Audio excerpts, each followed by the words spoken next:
ang panalangin may kalakip na pananampalataya, ang panalangin may kalakip na paggawa, tiyak ang katugunan ng Diyos.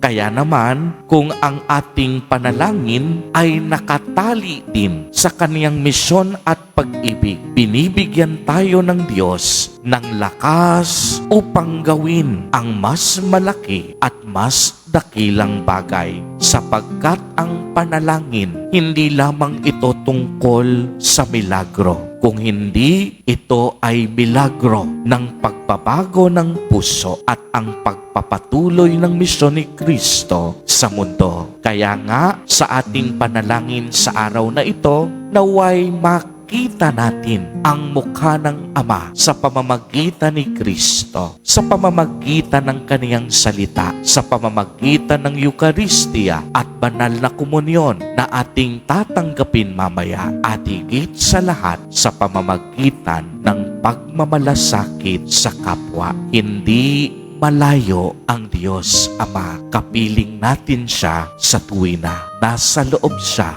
at nasa kaibuturan ng inyong puso. Amen. Amen. Purihin at dakilain natin ang ating Panginoon, ang mahal na poong Jesus Nazareno.